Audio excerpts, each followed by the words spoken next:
अनिल का ट्रक मुंबई से झारखंड की ओर बढ़ रहा था। रास्ते सुनसान थे, धूप तेज और हवा सूनी। उसकी साथी रवि पीछे सीट पर सो रहा था। जैसे ही वे घने जंगल के पास पहुंचे, अचानक एक सुंदर और रहस्यमय यक्षिणी दिखाई दी। उसकी आंखों में अजीब चमक थी और अनिल का दिल तेज धड़कने लगा। यक्षिणी ने धीरे से मुस्कुराते हुए रास्ता रोक लिया। अनिल को समझ नहीं आया कि डर लगे या आकर्षण। कुछ पल चुप्पी के बाद उनका संवाद शुरू हुआ। धीरे धीरे एक रहस्यमय और हल्का रोमांचक संबंध बन रहा था। अनिल ट्रक रोककर यक्षिणी की ओर बढ़ा। उसका चेहरा सुर्ख रोशनी में और भी रहस्यमय लग रहा था। यक्षिणी ने उसकी ओर हाथ बढ़ाया और अनिल का मन अजीब तरह से घबराया। रवि अभी भी सो रहा था और अनिल को उसकी उपस्थिति याद दिलाती रही। हवा में अजीब सी ठंडक थी और पेड़ों की सरसराहट डर और रोमांच दोनों का एहसास दे रही थी। अनिल ने धीरे धीरे उससे बात करना शुरू किया। यक्षिणी की मीठी आवाज़ ने उसे मंत्रमुग्ध कर दिया। वह महसूस कर रहा था कि यह कोई आम मुलाकात नहीं है। यक्षिणी ने अनिल को जंगल में एक सुनसान रास्ते की ओर खींचा। ट्रक पीछे रह गया और चारों तरफ अजीब सन्नाटा फैल गया। अनिल को डर भी लग रहा था, पर रहस्यमय आकर्षण भी। यक्षिणी उसके करीब आई और उसकी आंखों में एक अद्भुत चमक थी। अनिल ने महसूस किया कि कुछ अलौकिक शक्ति उसे रोक रही है, लेकिन वही शक्ति उसे आकर्षित भी कर रही थी। हवा में अजीब सी गंध थी और पत्तों की सरसराहट जैसे फुसफुसा रही थी। अनिल और यक्षिणी धीरे धीरे बातचीत करने लगे। यक्षिणी ने अपनी कहानी बताई, कैसे वह इस जंगल में अतीत से फंसी हुई थी। अनिल को सुनते सुनते डर और रोमांच दोनों का एहसास हुआ। उसने महसूस किया कि यह मुलाकात किसी रहस्य से जुड़ी है। यक्षिणी कभी पास आई, कभी दूर हुई। उसकी हर हरकत में एक रहस्यमय आकर्षण था, जो अनिल को पूरी तरह घेरे हुए था। रात करीब थी और अंधेरा तेजी से फैल रहा था। जैसे जैसे समय बीतता गया, अनिल और यक्षिणी की नज़दीकियां बढ़ीं।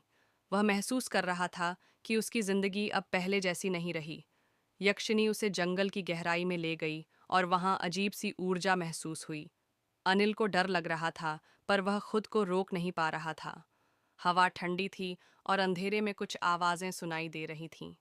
अनिल समझ नहीं पा रहा था कि यह सपना है या हकीकत। अंधेरे में अनिल और यक्षिणी धीरे धीरे आगे बढ़े।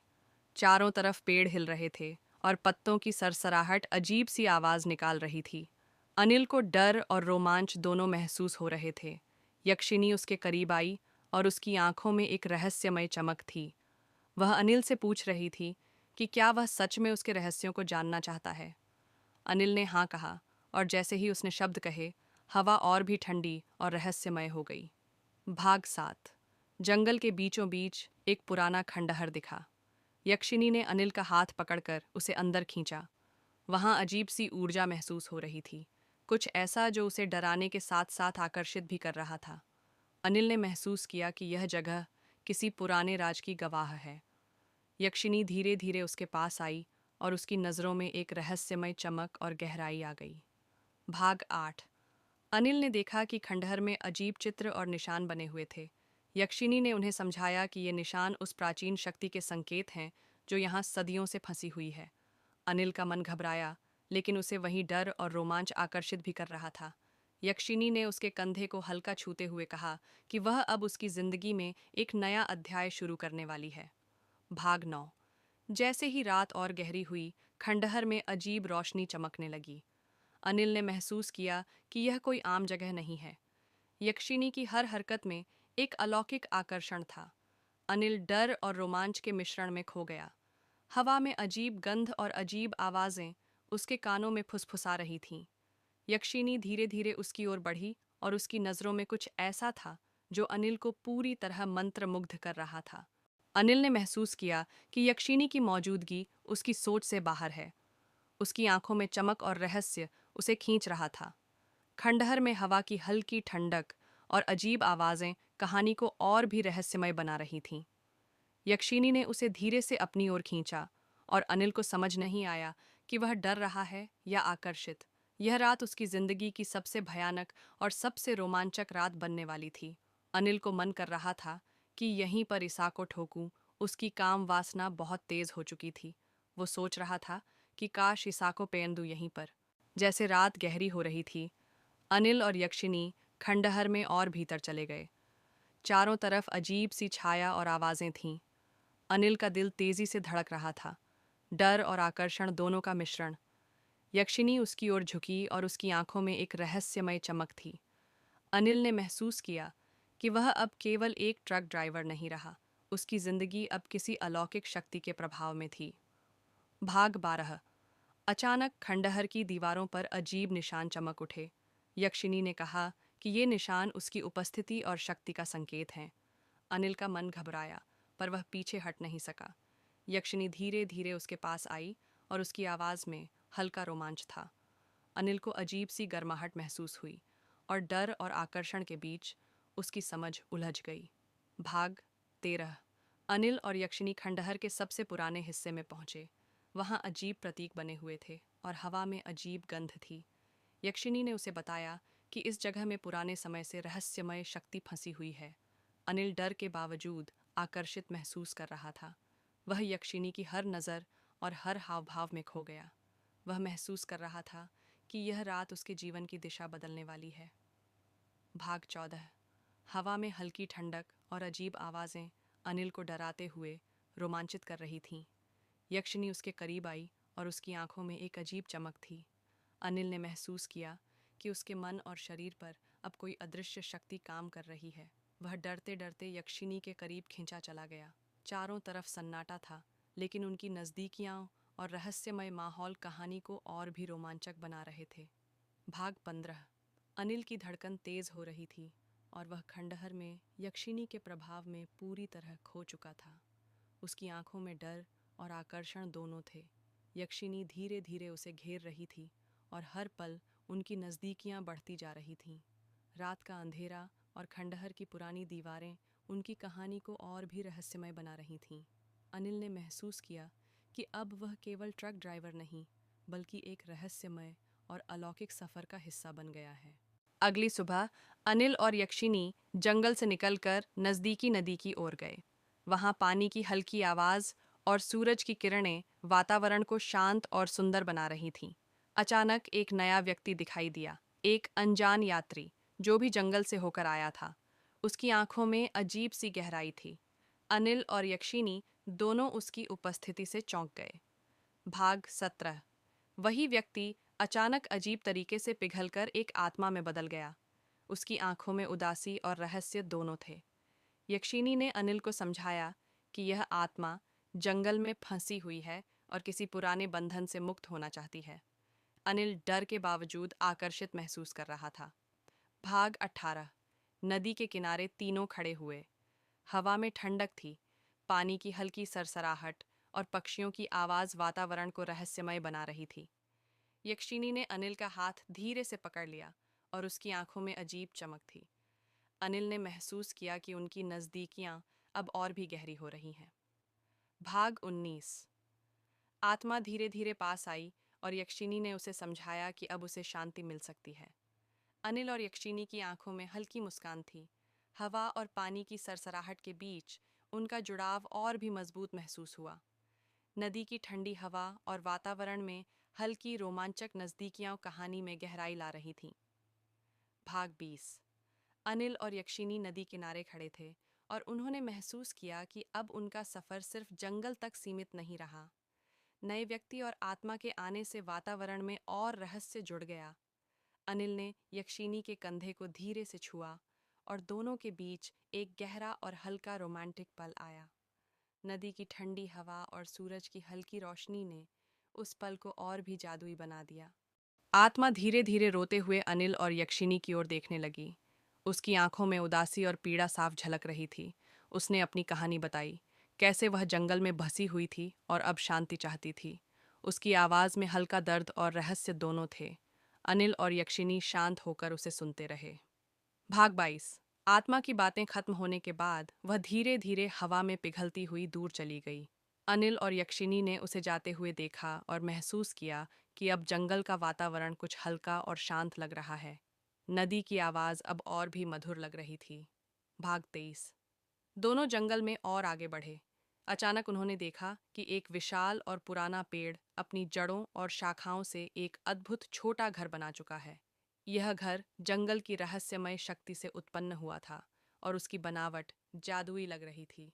पेड़ के चारों तरफ हल्की रोशनी और हवा की सरसराहट थी। भाग 24। अनिल और यक्षिनी उस पेड़ के घर में प्रवेश हुए।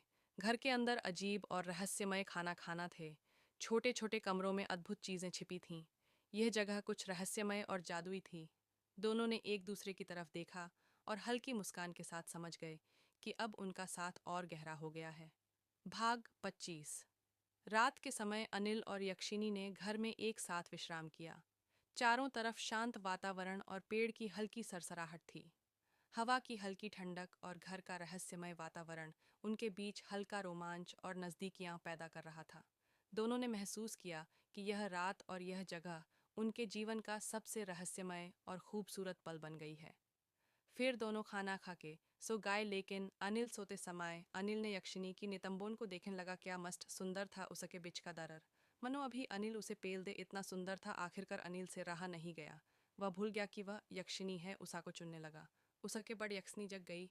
उषा ने भी अनिल साथ दिया। उषा ने अनिल अपर आके बैठ गई। फिर अनिल उसे पित पर सहक्या, उसके बड़ गले पर चुमा उसके बड़ी उस बेस लिता के लगा छोने। उषा को रात भर पेला सुबह हुई। जैसे रात गहरी हो रही थी, अनिल और यक्षिनी खंडहर में और भीतर चले गए। चारों तरफ अजीब सी छाया और आवाजें थीं। अनिल का दिल तेजी से धड़क रहा था, डर और आकर्षण दोनों का मिश्रण। यक्षिनी उसकी ओर झुकी और उसकी आंखों में एक रहस्यमय चमक थी। अनिल ने महसूस किया कि वह अब केवल एक ट्रक ड्राइवर नहीं रहा। उसकी जिंदगी अब किसी अलौकिक शक्ति के प्रभाव में थी। भाग 12। अचानक खंडहर की दीवारों पर अजीब निशान चमक उठे। यक्षिनी ने कहा कि ये निशान उसकी उपस्थिति और शक्ति का संकेत हैं। अनिल का मन घबराया, पर वह पीछे हट नहीं सका। यक्षिनी धीरे धीरे उसके पास आई और उसकी आवाज़ में हल्का रोमांच था। अनिल को अजीब सी गर्माहट महसूस हुई और डर और आकर्षण के बीच उसकी समझ उलझ गई। भाग 13। अनिल और यक्षिनी खंडहर के सबसे पुराने हिस्से में पहुंचे। वहां अजीब प्रतीक बने हुए थे और हवा में अजीब गंध थी। यक्षिनी ने उसे बताया कि इस जगह में पुराने समय से रहस्यमय शक्ति फंसी हुई है। अनिल डर के बावजूद आकर्षित महसूस कर रहा था। वह यक्षिनी की हर नज़र और हर हाव भाव में खो गया। वह महसूस कर रहा था कि यह रात उसके जीवन की दिशा बदलने वाली है। भाग 14। हवा में हल्की ठंडक और अजीब आवाज़ें अनिल को डराते हुए रोमांचित कर रही थीं। यक्षिनी उसके करीब आई और उसकी आंखों में एक अजीब चमक थी। अनिल ने महसूस किया कि उसके मन और शरीर पर अब कोई अदृश्य शक्ति काम कर रही है। वह डरते डरते यक्षिनी के करीब खींचा चला गया। चारों तरफ सन्नाटा था, लेकिन उनकी नज़दीकियां और रहस्यमय माहौल कहानी को और भी रोमांचक बना रहे थे। भाग 15। अनिल की धड़कन तेज हो रही थी और वह खंडहर में यक्षिनी के प्रभाव में पूरी तरह खो चुका था। उसकी आंखों में डर और आकर्षण दोनों थे। यक्षिनी धीरे धीरे उसे घेर रही थी और हर पल उनकी नज़दीकियां बढ़ती जा रही थीं। रात का अंधेरा और खंडहर की पुरानी दीवारें उनकी कहानी को और भी रहस्यमय बना रही थीं। अनिल ने महसूस किया कि अब वह केवल ट्रक ड्राइवर नहीं, बल्कि एक रहस्यमय और अलौकिक सफ़र का हिस्सा बन गया है। जैसे रात गहरी हो रही थी, अनिल और यक्षिनी खंडहर में और भीतर चले गए। चारों तरफ अजीब सी छाया और आवाज़ें थीं। अनिल का दिल तेजी से धड़क रहा था, डर और आकर्षण दोनों का मिश्रण। यक्षिनी उसकी ओर झुकी और उसकी आंखों में एक रहस्यमय चमक थी। अनिल ने महसूस किया कि वह अब केवल एक ट्रक ड्राइवर नहीं रहा। उसकी जिंदगी अब किसी अलौकिक शक्ति के प्रभाव में थी। भाग 12। अचानक खंडहर की दीवारों पर अजीब निशान चमक उठे। यक्षिनी ने कहा कि ये निशान उसकी उपस्थिति और शक्ति का संकेत हैं। अनिल का मन घबराया, पर वह पीछे हट नहीं सका। यक्षिनी धीरे धीरे उसके पास आई और उसकी आवाज़ में हल्का रोमांच था। अनिल को अजीब सी गर्माहट महसूस हुई और डर और आकर्षण के बीच उसकी समझ उलझ गई। भाग 13। अनिल और यक्षिनी खंडहर के सबसे पुराने हिस्से में पहुंचे। वहां अजीब प्रतीक बने हुए थे और हवा में अजीब गंध थी। यक्षिनी ने उसे बताया कि इस जगह में पुराने समय से रहस्यमय शक्ति फंसी हुई है। अनिल डर के बावजूद आकर्षित महसूस कर रहा था। वह यक्षिनी की हर नज़र और हर हाव भाव में खो गया। वह महसूस कर रहा था कि यह रात उसके जीवन की दिशा बदलने वाली है। भाग 14। हवा में हल्की ठंडक और अजीब आवाज़ें अनिल को डराते हुए रोमांचित कर रही थीं। यक्षिनी उसके करीब आई और उसकी आंखों में एक अजीब चमक थी। अनिल ने महसूस किया कि उसके मन और शरीर पर अब कोई अदृश्य शक्ति काम कर रही है। वह डरते डरते यक्षिनी के करीब खिंचा चला गया। चारों तरफ सन्नाटा था, लेकिन उनकी नज़दीकियाँ और रहस्यमय माहौल कहानी को और भी रोमांचक बना रहे थे। भाग 15। अनिल की धड़कन तेज हो रही थी और वह खंडहर में यक्षिनी के प्रभाव में पूरी तरह खो चुका था। उसकी आंखों में डर और आकर्षण दोनों थे। यक्षिनी धीरे धीरे उसे घेर रही थी और हर पल उनकी नज़दीकियां बढ़ती जा रही थीं। रात का अंधेरा और खंडहर की पुरानी दीवारें उनकी कहानी को और भी रहस्यमय बना रही थीं। अनिल ने महसूस किया कि अब वह केवल ट्रक ड्राइवर नहीं, बल्कि एक रहस्यमय और अलौकिक सफ़र का हिस्सा बन गया है।